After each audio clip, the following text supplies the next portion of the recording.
Sir, प्रधानमंत्री मोदी गुजरात में थे कल और उन्होंने गुजरात के चीफ मिनिस्टर को धन्यवाद दिया, गुजरात को धन्यवाद दिया कि 20 साल हमारे यहाँ आने के लिए आपने जो ये आयोजन किया उसका आभार।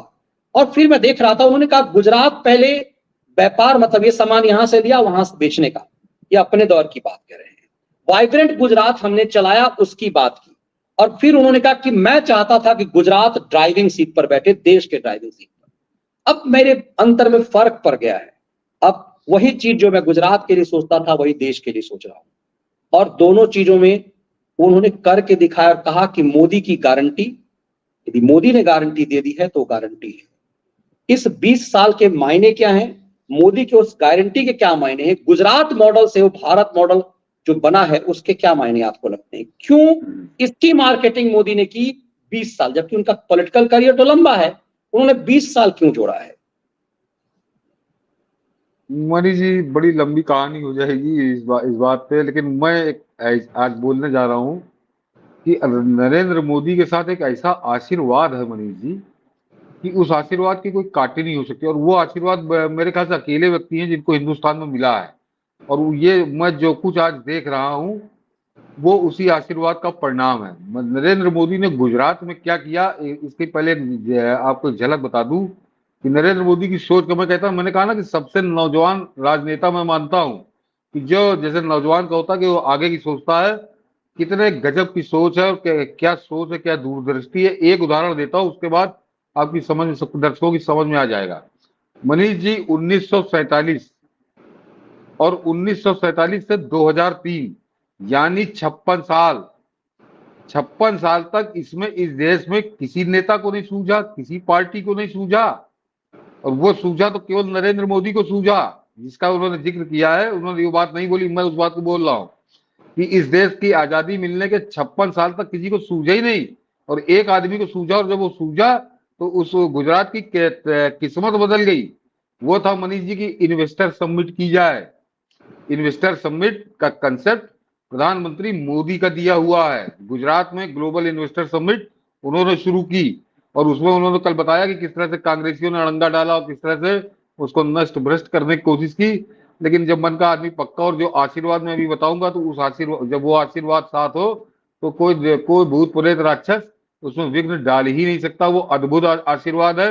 और मैं कह रहा हूं, मैं शायद अकेले व्यक्ति है कि उतना आशीर्वाद नरेंद्र मोदी को मिला है।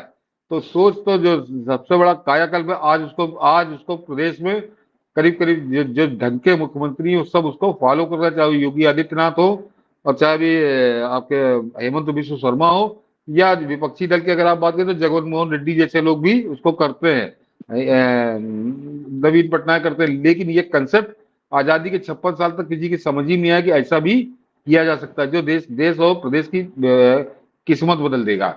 बाकी मनीष जी, गुजरात की बात करिए तो गुजरात में जिन्होंने, जो गुजराती है वो तो जानते होंगे, लेकिन जो गुजरात आना जाना रहा हो, कि जो गुजरात की साबरमती नदी है, अहमदाबाद का रिवर फ्रंट, वो अपने आप में सारी कहानी बता देता है कि नरेंद्र मोदी के आए जब, तो वो गुजरात की साबरमती जो थी वो सूखी हुई थी और नाले से बदतर थी। मुझको तो लोगों ने बताया, बाद में फोटो मैंने ढूंढी, देखी, वीडियो मिले, और वो आज की तारीख में दुनिया के सुंदरतम स्थानों में से एक है। तो वो केवल 5-7 साल में नरेंद्र मोदी ने करके दिखाया था, जो केजरीवाल उसका सबसे क्रूप उदाहरण है कि जैसा आया था वैसे ही यमुना आज भी है। जबकि दिल्ली की हालत उतनी खराब नहीं थी जितनी खराब जब नरेंद्र मोदी ने गुजरात को संभाला था तब।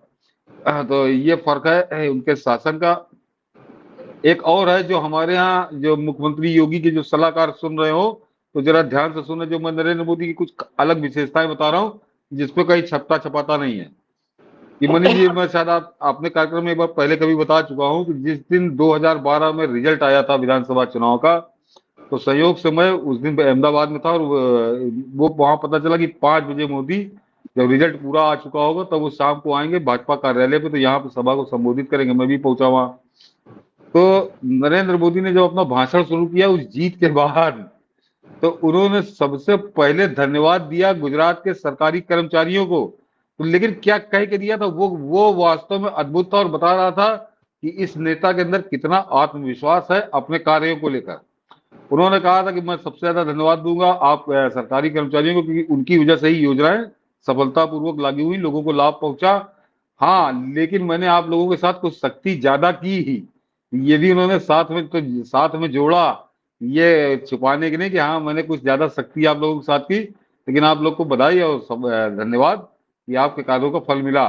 तो ये शैली है नरेंद्र मोदी की, जिस तरह से काम मैंने इन्वेस्टर समिट, ये कर्मचारियों के साथ ये संवाद, और दूसरे मैंने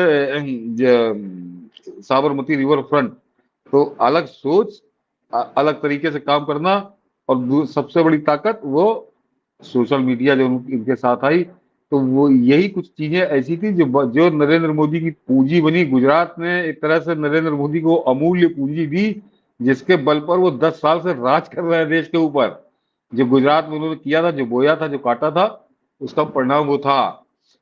अब वो बता दूं मनीष जी, जो मैंने कहा आशीर्वाद, जो गुजरात में नरेंद्र मोदी का किया हुआ सबसे बड़ा काम था, जिसकी कहीं कोई चर्चा ही नहीं होती।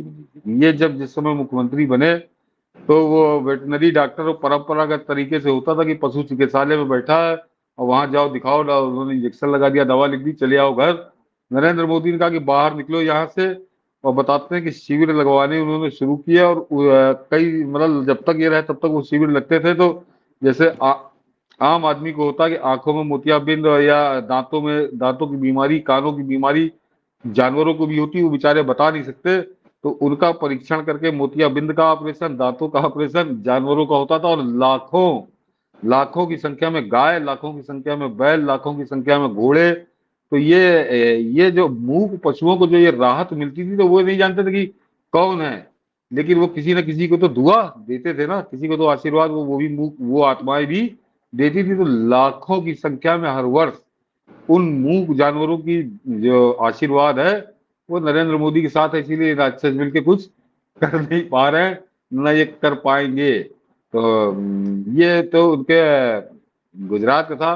और केंद्र की बात करिए तो मनीष जी के सबसे पहले, और नरेंद्र मोदी ने उसी को अपना सबसे बड़ा हथियार बनाया है, जिसकी लोग खिल्ली उड़ाते थे कि जब तक आर्थिक रूप से मजबूत नहीं होंगे, तो जितनी लंबी चौड़ी ढींगे हाँक लीजिए, आपकी कोई औकात नहीं होगी। और वो सामने हमारा पड़ोसी जो है बगल में, वो आर्थिक रूप से ही टूटा हुआ है, बाकी उसके पास मुंह का बैंक बैलेंस कहीं से कम नहीं है, लेकिन वो भिखारी भिखमंगा बना हुआ है। तो देश दुनिया में उसकी क्या हालत है, इसके 4-5 पैमाने बता दूं, जिससे ये खैराती, ये सनसनीबाज या दिल्ली के दलाल जिस तरह से रोना रोते हैं कि देश तबाह हो गया, देश उल्टा हो गया, तो 5-6 चीजें हैं मनीष जी। उससे समझ लीजिए कि पिछले 9 साल में, 10 साल में नरेंद्र मोदी ने देश के लिए, देश में कहां से कहां पहुंचाया है। सबसे पहले मनीष जी, स्वर्ण भंडार।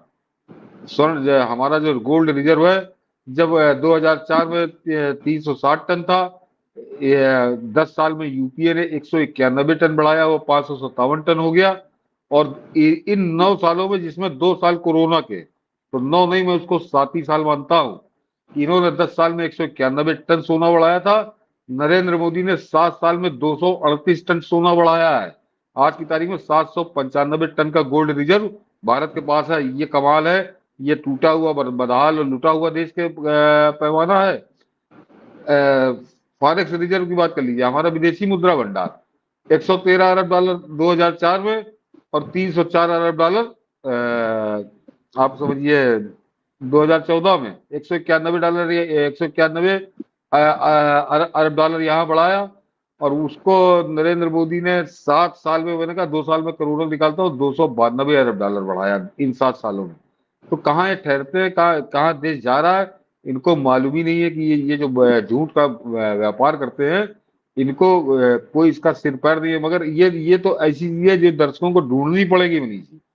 एक पैमाना ऐसा बताता हूँ कि हर आदमी जाके आप अखबार पलट के देख लीजिएगा, आपको मिल जाएगा कि सेंसेक्स, जिसको लेके बड़ा नाचे थे जब अडानी वाला कांड हुआ था, कि सेंसेक्स 2004 में था 6250 पॉइंट पे, 2014 में था 23,903 पॉइंट पे, यानी 10 साल में 17,600 पॉइंट बढ़ा था सेंसेक्स।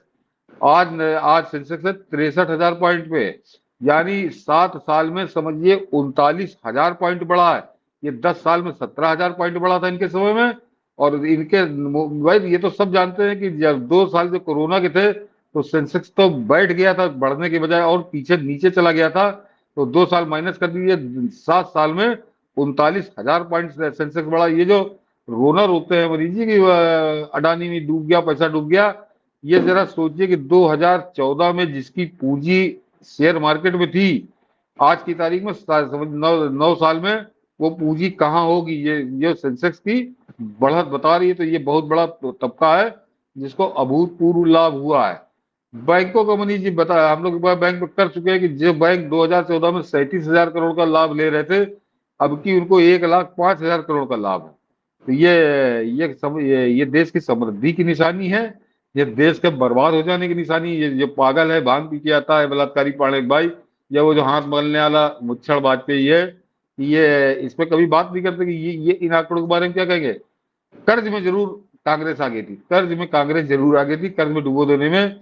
ये 112 अरब डॉलर का कर्जा जो 2004 में था, वो 2014 में बढ़ के 447 अरब हो गया था। लेकिन यानी करीब करीब 335 अरब डॉलर कर्जा इन्होंने बढ़ा दिया था। वो कर्जा नरेंद्र मोदी के साथ, जबकि 2 साल कोरोना के हैं, उनके 9 साल के कार्यकाल में वो करीब 180 अरब डॉलर बढ़ा है। तो ये फर्क है नरेंद्र मोदी का, और नरेंद्र मोदी कहाँ लेकर गए हैं, ये अद्भुत है। और अभी 2024 के बाद ये रफ्तार, मेरा अपना मानना है कि ये जो आप तरक्की की रफ्तार है, ये दुगनी गति से भागेगी नहीं, दुगनी गति से। बिल्कुल सर, और इसीलिए इस बात को समझना बहुत जरूरी है कि 20 साल के उनके मायने क्या हैं, और परसेप्शन के इस खेल को इसे समझाना बहुत जरूरी है। हम इस पे भी चर्चा करेंगे, समझने की कोशिश करेंगे कि क्यों इतना सब कुछ जो दिख रहा है उसे उलझाने की कोशिश कैसे की जा रही है, कैसे खैराती उसे खत्म बता रहे हैं, और पूरी तरह से जो विश्वासघात मीडियाई खिलाड़ियों की तरफ से हो रहा है। इस बीच सुपर चैट के द्वारा सुधीर वर्मा जी, अच्छा इनका कोई सवाल तो नहीं है, बहुत बहुत धन्यवाद सुधीर जी आपका सुपर स्टिकर के लिए। संदीप जी मेरे ख्याल से यूरोप से, संदीप श्रीवास्तव जी, एनआरआई साथी, आप सबका बहुत बहुत आभार सुपर स्टिकर के लिए।